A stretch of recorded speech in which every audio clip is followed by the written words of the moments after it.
Salut les Stratoniens, salut à tous, on est parti aujourd'hui pour une nouvelle vidéo où on va analyser comme d'hab le BTC qui traverse la trendline ici vers le bas. On est encore dans la zone de fair value gap, mais c'est assez risqué, on est vraiment dans une zone dure et en même temps vraiment coin flip. On ira voir du coup l'Ethereum aussi, le BNB, on ira voir l'indice du dollar et le SP500 qui a effleuré notre invalidation. On ira voir le Blur, le OP, le DYDX, bien évidemment avec ma position sur TradingView, plus ma position sur le APT. On ira voir les liquidations, l'Open Interest. Et puis, ça sera tout pour cette vidéo. Donc, pas mal de choses. On va aussi parler pas mal de cette position sur le DYDX qui est juste aberrante. Je ne sais pas si vous vous rendez compte.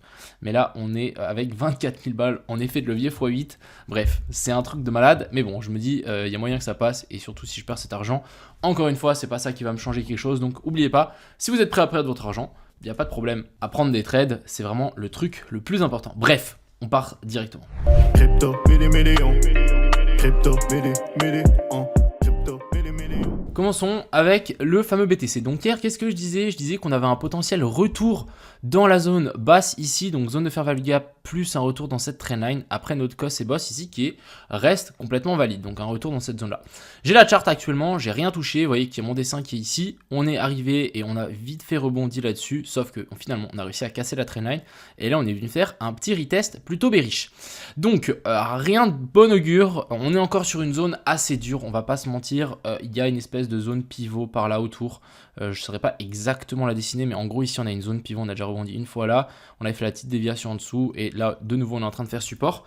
Donc si on casse ça, ça peut être chaud, mais ce qui serait assez intéressant c'est de pourquoi pas récupérer en fait ces lots. Vous voyez qu'ici on n'a aucune fois une mèche qui est venue récupérer donc ce plus bas là. Et du coup, on a encore des liquidités en dessous. On a de nouveau des liquidités là et des liquidités là.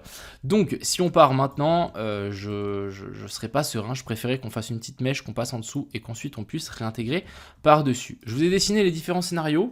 Donc, ici, en premier temps, un retour dans la zone d'order block ici en 4 heures. Avec un petit passage en dessous de ces plus bas là pour récupérer la liquidité. Ensuite, on crée un boss, on recorrige et ensuite on vient pousser vers le haut. Deuxième scénario, on casse tout vers le bas. On casse aussi ce plus bas-ci, donc on nous corrige potentiellement en une grande A, B et puis C jusqu'ici en bas. On vient rechercher la zone OTE, on vient chercher ici la zone d'order block, pourquoi pas faire une petite mèche en dessous, on fait notre boss ici et ensuite on pousse vers le haut. Donc voilà, ces deux scénarios pour moi sont complètement viables. Je pense que pour le moment, ça vaut la peine de juste trader la tendance, on est encore haussier. Donc je ne verrai pas pourquoi on tenterait des shorts, mais plutôt essayer de trouver des longs soit là, soit ici, donc dans ces deux zones. Si on a quelque chose, tant mieux. Si on n'a rien, on ne longue pas. C'est exactement ce qui s'est passé sur le Blur. On avait genre une super pattern, une super redescente, une super zone, voilà, mais on n'a pas eu d'inversion structure, donc on n'a pas tenté quoi que ce soit. Du côté des liquidations, on a un petit pic au nord, on a des petits pics au sud, donc ça n'a pas trop changé, on a toujours ces pics au sud, ces pics au nord, donc il y a des gens qui short et qui long, rien de bien important à se mettre sous la dent.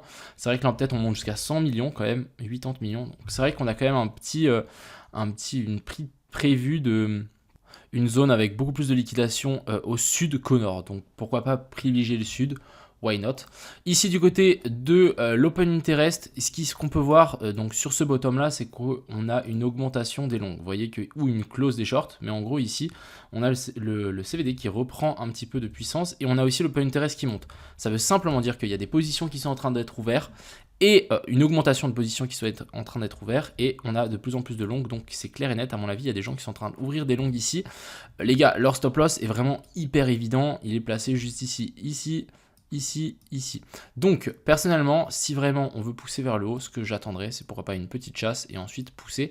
Donc on récupère les gens qui sont en train de long ici et ensuite on pousse sans eux et on récupère les gens qui shortent parce que ici on en a, hein, vous voyez bien que le CVD il est bien passé dans le rouge dans ces derniers temps alors que là l'Open Interest est bien monté. Donc là dans toute cette zone là, à mon avis, il y a eu beaucoup de gens qui ont commencé à shorter. Pourquoi pas les rects une fois qu'on est venu prendre les liquidités en bas et pousser au nord. Donc vraiment le plan, ce serait en fonction de cette charte, c'est récupérer en bas et ensuite on pousse au haut. Donc ce qui fait notre premier scénario ici, ce qui pourrait être très très bien. Et puis si on zoome en plus petite time frame, on n'a rien, on n'a pas de boss, on n'a strictement rien. Donc maintenant on va patienter. Ce serait assez intéressant de pourquoi pas nous faire une clôture au-dessus de cette zone-là pour vraiment valider quelque chose. Mais c'est vrai que quand on laisse des plus bas comme ceci, j'ai du mal à croire que le bottom soit trouvé. Du côté ici de l'Ethereum, on est sur plus ou moins la même chose. Vous voyez que là, on a une alignée de plus plus bas, toujours plus haut, mais on n'a pas d'inversion structure. Donc encore une fois, ça pour moi, ce n'est pas un bottom. On est, à mon avis, en train de s'amuser. Là en dessous, vous voyez qu'on n'a eu aucune clôture. Donc tant qu'on n'a pas de clôture ici en dessous, pour le moment, ça va. Mais je pense qu'on peut clairement redescendre encore un petit peu plus bas, nous faire une correction en A, B et puis C, et ensuite vouloir repartir vers le haut.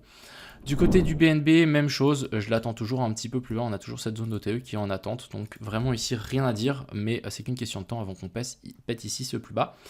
Ensuite, on va parler donc du SP500 qui est venu effleurer notre zone d'invalidation, je l'avais mise il y a 2-3 jours, donc en gros on est venu récupérer juste ce plus bas là, on n'a pas fait de clôture en dessous, donc c'est plutôt bon signe. Maintenant ce qu'il nous faut c'est absolument repartir. Si maintenant on fait une clôture ici en dessous, là ça va commencer à s'aggraver et je pense que le BTC pourra vraiment chuter beaucoup plus fort et beaucoup plus bas si vraiment ils sont corrélés tous les deux. Mais pour le moment, le BTC tient plutôt pas mal la baisse qu'on a eue, la baisse récente qu'on a eue ici sur le SP500, donc on verra. Du côté de l'indice du dollar, à mon avis, ouais, franchement ici, toujours bullish, rien à dire. Je pense qu'on peut continuer, on peut peut-être faire encore ça, donc une A, B, C, et ensuite on continue à pousser. Je l'attends toujours, pourquoi pas une zone ici, soit un boss là-haut. Du côté du blur, donc je vous ai montré hier, on avait cette petite pattern assez sympathique, donc avec continuation de la structure haussière, on vient chercher la zone d'OTE plus la zone d'order block et ensuite on repart. Finalement, on est venu la chercher, mais on est venu chercher même un peu plus bas. Donc vous voyez ici qu'on est venu chercher un petit peu plus bas. Et en fait, on est toujours dans une zone assez intéressante pour un long. Mais tant qu'on n'a pas de boss, donc pas d'invalidation de structure, pas de changement de caractère, on ne longue pas. Donc il nous faut soit une clôture au-dessus de ça, soit ça, soit ça, soit ça. Et le mieux, ce serait une clôture au-dessus de tous. Et ensuite, on corrige. Et ensuite, là, on pourra repartir. Et on essaiera de long ce plus bas là.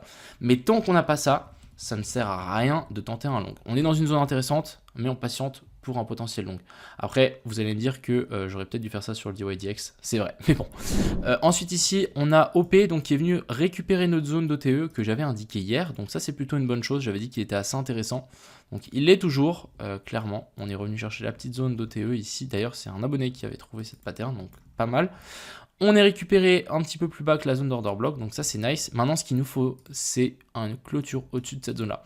Si on peut avoir un boss ici qui se matérialise, là on pourra peut-être rentrer en matière et potentiellement prendre un trade si on fait un truc du style, là ça pourrait être pas mal. Mais pour le moment, pas de boss, pas de longue. Ensuite du côté de l'indice du dollar, donc il est revenu bien plus bas que... en fait il est revenu dans les zones que j'avais indiquées. On a récupéré tous mes ordres. Tous les ordres que j'avais placés en longue sur le DYDX a été récupéré. Le dernier était placé, si je dis pas de bêtises, il était placé ici. Donc je suis vraiment rentré donc, dans toute cette baisse ici. Donc pour le moment, on est en train de taper la zone de fair value gap. On tape la zone de fair value gap en daily. Vous voyez qu'ici on a comblé, c'est un rectangle gris et non vert. Donc ça c'est plutôt une excellente chose. Ça a été comblé. Maintenant ce qu'il nous faut c'est vraiment récupérer. Donc pourquoi pas la zone des 2.7. Si vraiment on arrive à récupérer la zone des 2.7, ça pourrait être vraiment excellent. Et si on zoome un petit peu dessus, on n'a pas non plus de boss. Donc vraiment ce qu'il nous faut c'est aussi une clôture au-dessus de ça. Et là on pourra vraiment nous dire ok le bottom est trouvé. Mais pour le moment rien, on a plutôt juste un canal haussier, donc presque même un bear flag.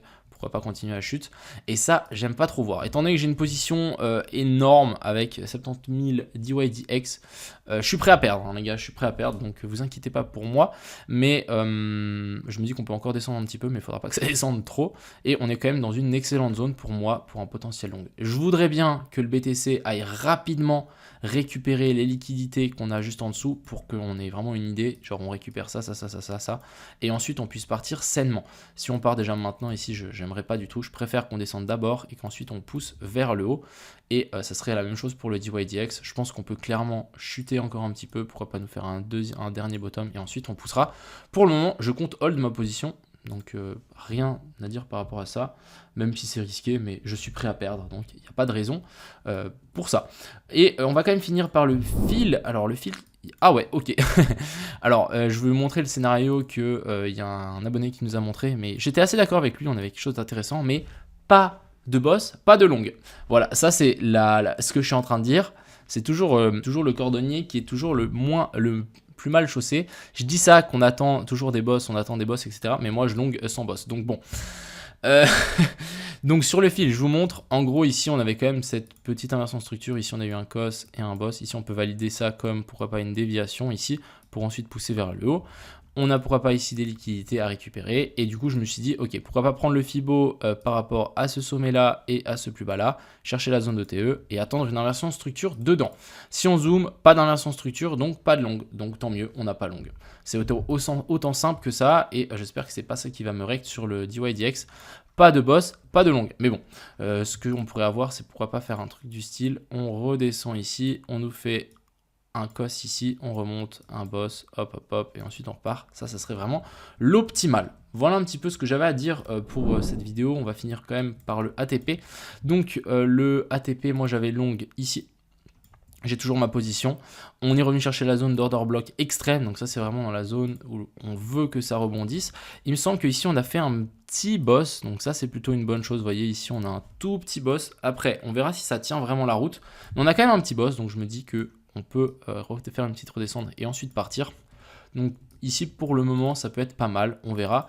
Mais j'espère vraiment que le BTC va venir chercher les gens qui sont en train de long dans cette dernière zone ici, en récupérant les stop loss là, et ensuite qu'on puisse partir sainement rect les gens qui ont short. Donc dans toute cette montée, hein, ici il y a des gens qui ont short, on le voit clairement, donc pourquoi pas les rect droit derrière. Voilà un petit peu ce que j'avais envie de dire dans cette vidéo. Donc encore une fois, patience et prudence, on peut vraiment s'accélérer, le mouvement baissier peut vraiment s'accélérer. Je m'attends toujours encore à un rebond parce qu'on est dans une zone assez intéressante, mais ça peut s'inverser très très vite. Hein. Si vraiment ici on casse, on fait une clôture là en dessous, on vient faire un pullback, là ça va commencer vraiment à sentir mauvais. Et je pense que je vais close mes positions si on a ça. Mais pour le moment, je vais patienter tranquillement. Voilà, j'espère que cette vidéo vous a plu. Je vous souhaite à tous une excellente fin de journée. C'était Crypto Million. Ciao.